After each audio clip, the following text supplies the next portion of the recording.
आइए, आप सबका स्वागत है।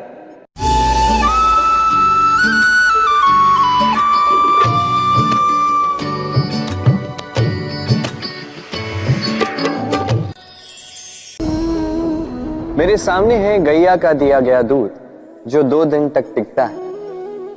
यदि इस दूध को गर्म करके जमाया जाए तो बनता है दही, जो 3-4 दिन तक टिकता है। यदि इस दही को मथोगे तो बनता है माखन, जो सप्ताह तक चलता है। और यदि इस माखन को ताप दिया जाए तो बनता है घी, जो वर्षों तक खराब नहीं होता। अर्थ समझे? ताप और मंथन। जितना परीक्षाओं की कसौटी पर खरे उतरोगे, जितना कठिनाइयों का ताप सहोगे, जितना मंथन की चुनौतियां सहोगे, उतना ही यश, बल और सामर्थ्य बढ़ेगा। तो कर्म करो, कठिनाइयों का सामना करो और मंथन से मन को शुद्ध रखो। मन प्रसन्न होकर बोलेगा, राधे राधे। दृष्टि प्रकृति द्वारा दी गई मनुष्य को सबसे बड़ी भेंट। वो दृष्टि जिसके कारण मनुष्य इस संसार को देख पाता है, अपने मार्ग को देख पाता है। किंतु संसार में दृष्टि पाकर भी सभी महान नहीं बन जाते, प्रसन्न नहीं हो पाते। प्रसन्न केवल वो होते हैं जिनका दृष्टिकोण शुभ होता है। अब जो गुलाब में कांटे ढूंढते हैं, वो अवश्य ही अपने हाथों को उन कांटों से घायल कर जाते हैं, क्योंकि उनकी दृष्टि केवल कांटों तक ही सीमित रहती है। किंतु सुगंधी बनाने वाले पंखुड़ियों को तो ढूंढ ही लेते हैं। क्यों? अब देखिए ना, जो अंधकार में प्रकाश पाना चाहते हैं, उन्हें दीपक भी सूर्य की भांति लगे। किंतु जो कमियां निकालना चाहते हैं, उन्हें दीपक के तल में भी अंधकार छिपा मिले। जो प्रेम पाना चाहते हैं, वो परायों में भी स्नेह ढूंढ ही लेंगे। अन्यथा किसी को पाकर भी उनसे अनजान रहने वालों की कमी नहीं। दृष्टि हमें दिखाती है, किंतु दृष्टिकोण हमें वो दिखाता है जो हम देखना चाहते हैं। जो आपकी सोच होगी, वही सच बनकर आपके समक्ष आएगा। इसलिए आपके विचार शुभ रखिए और प्रेम से कहिए, राधे राधे।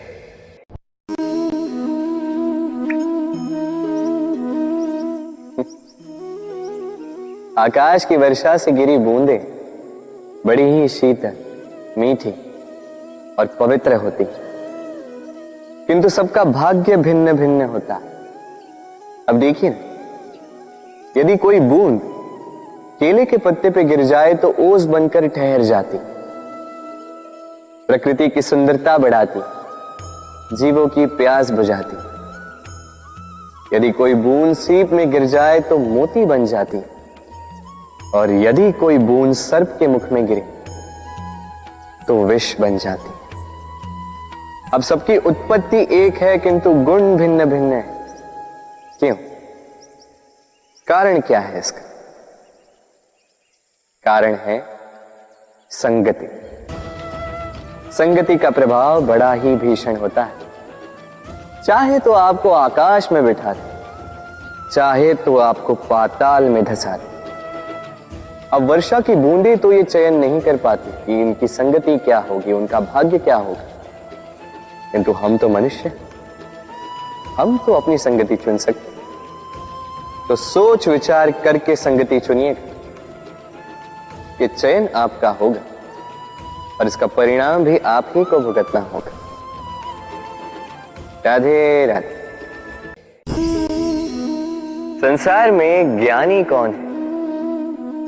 वो जो वेदों का अर्थ समझता है, या वो जिसने जन्म और मृत्यु का रहस्य ज्ञात कर लिया, या वो जो 64 कलाओं में निपुण,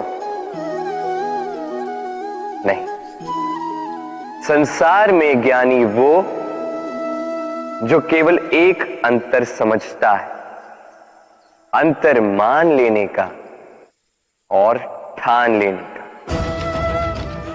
शब्द बड़े ही सरल हैं, किंतु यदि ध्यान से सोचोगे तो इसका अर्थ बड़ा ही महत्वपूर्ण है। आइए समझाता। यदि मान लो तो हार है, किंतु यदि ठान लो तो जीत। यदि मान लो तो कोई अपना है, किंतु यदि ठान लो तो वो शत्रु। मान लो तो भगवान है, यदि ठान लो तो वो केवल एक पत्थर।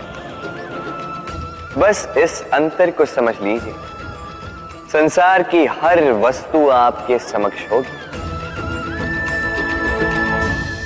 राधे राधे। इस फल को देख रहे हैं आप?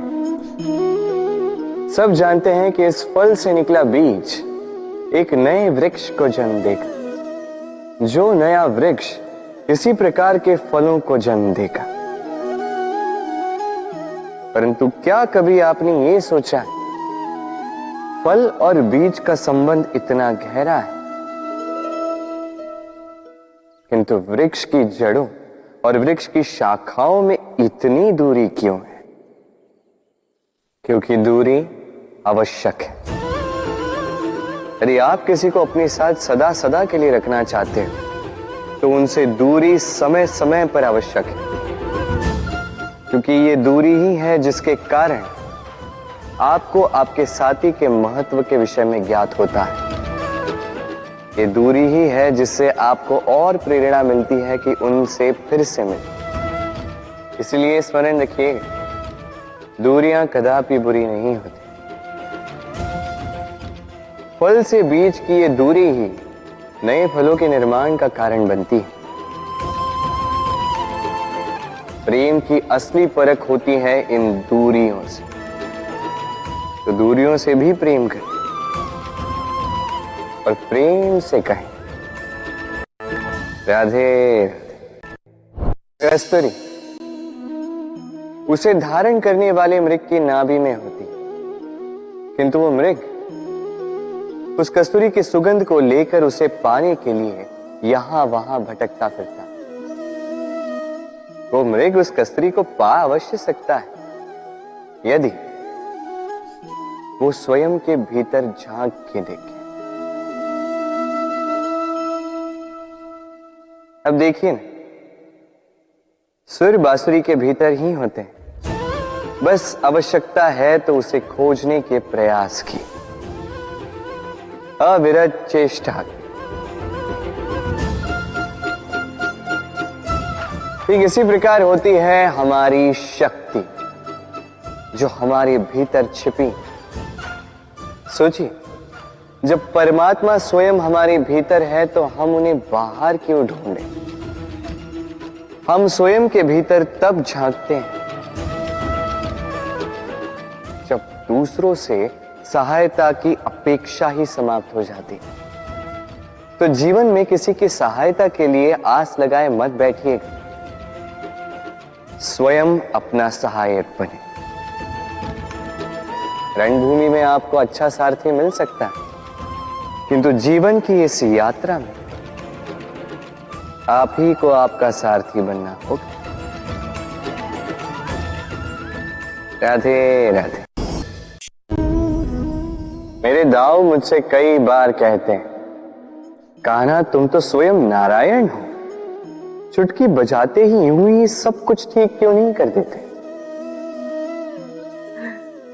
अब दाऊ को क्या समझाऊं? चलिए आप स्वयं सोच के देखिए। सिंह वन का राजा कहलाता है, परंतु क्या सिंह के केवल इच्छा करने से कोई मृग स्वयं चल के सिंह के पास आएगा? क्या स्वयं सज्ज हो जाएगा उसका आहार बनने के लिए? नहीं, कदापि नहीं। किसी भी कार्य को कार्यान्वित करने के लिए आपको प्रयास करने होंगे, परिश्रम करना होगा, तब जाके वो संपन्न होगा। केवल इच्छा से कुछ नहीं होगा। इच्छा से बनते हैं स्वप्न, और उन्हें साकार करने के लिए भी आपको परिश्रम तो करने होंगे। मान लीजिए आपने इच्छा की खाने की, और किसी दानी ने आके आपके समक्ष भोजन रख भी दिया, तब भी उसे खाने का श्रम आप ही को करना होगा। यदि प्रेम की इच्छा भी करो तो निस्वार्थ निश्चल भाव से प्रेम कर। देखिए, आप स्वप्न में तो उड़ सकते हैं, किंतु आपको जीना तो धरातल पर ही पड़ेगा। और यदि धरातल पर आप आगे बढ़ना चाहते हैं तो धरती को पैरों से पीछे ढकेलना ही पड़ेगा। राधे राधे।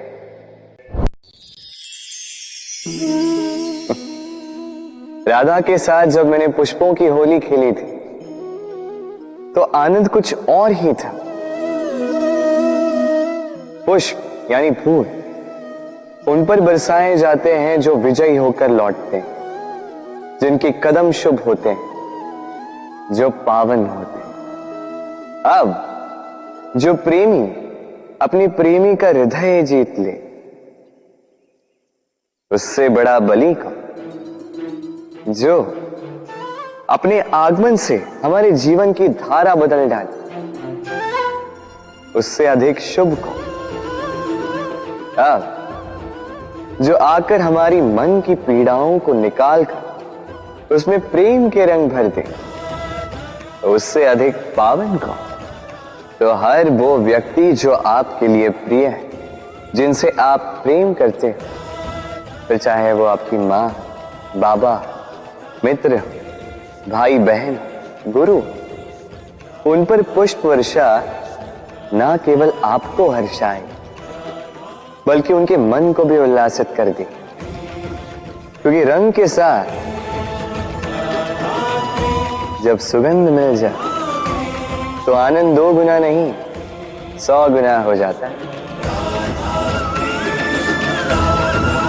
राधे राधे।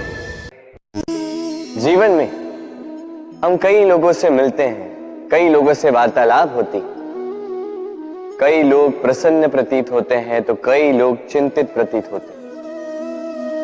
किंतु यदि आप ये समझने का प्रयास करें कि कौन अधिकतर प्रसन्न रहता है, कौन अधिकतर चिंतित रहता है, तो आप ये पाएंगे कि वृद्ध और युवक अधिकतर समय चिंता में रहते हैं। दूसरी ओर बालक सदा प्रसन्न रहता है, चिंता की एक रेखा तक नहीं। कारण क्या? अब आप कहेंगे सीधी सी बात है, बालक में इतनी समझ ही कहां होती है कि वो जीवन की समस्याओं को समझ पाए, कठिनाइयों को समझ पाए, दायित्व समझ पाए। बात ये है ही नहीं।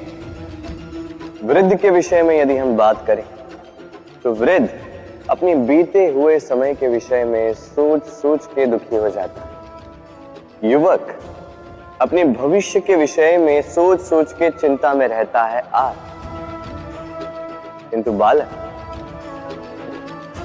बालक केवल वर्तमान में जीता है और इसीलिए प्रसन्न रहता है। देखिए, बात बड़ी ही सरल है। आप भूतकाल को नहीं बदल सकते। अब यदि आपको अपने भविष्य को और उज्जवल बनाना है तो आज कर्म करने होंगे, आज परिश्रम करना होगा। तो भूल जाइए ना भूतकाल और भविष्य की चिंता को, वर्तमान का आनंद लीजिए। क्योंकि यही वर्तमान आपका भविष्य उज्जवल भी बना सकता है। यही वर्तमान आने वाले समय में आपका वो भूतकाल बन सकता है जिस पर आपको गर्व होगा। राधे राधे। सर, ये शब्द सुनते ही मन में एक आकार प्रकट हो जाता है, एक विष से भरे फुंकारते हुए भयानक से जीव का। यदि ये सर्प किसी के घर पे मिल जाए तो कोलाहल मच जाता, लोग सुरक्षा का प्रबंध करते हैं, भीड़ इकट्ठा हो जाती है उस सर्प के प्राण लेने के लिए। किंतु यदि वही सर्प किसी मंदिर में पाया जाए तो क्या होता? लोग उस सर्प के समक्ष अपना शीश झुकाते हैं, प्रार्थना करते हैं, हाथ जोड़ते हैं, दूध पिलाते हैं, स्वयं शिव जी का आशीर्वाद मांगते हैं। अब इस विषय में आपके क्या विचार हैं? सोचिए, मनुष्य भी वही था, सर्प भी वही था, फिर परिस्थितियों में इतना अंतर क्यों? कहीं कोई सर्प के प्राण ले रहा है तो कहीं उसी सर्प की पूजा कर रहा है। अंतर का कारण है संगति और स्थान। जब वो सर्प शिव जी की संगति में था, मंदिर के पवित्र वातावरण में था, तब वो हमारे लिए देवतुल्य हो गया, अन्यथा तो वो हमारे लिए शत्रु ही था, है ना? तो अपने जीवन में संगति और स्थान का चयन सोच समझ कर कीजिए, क्योंकि ये संसार आपके व्यक्तित्व का ज्ञान आपके संगति से ही करता है। और हां, यहां बात धनी या निर्धन की नहीं है, यहां बात है संस्कारी और सदाचारी के साथ की। सदाचारी का साथ सदैव सम्मान का कारण बनता है। राधे राधे।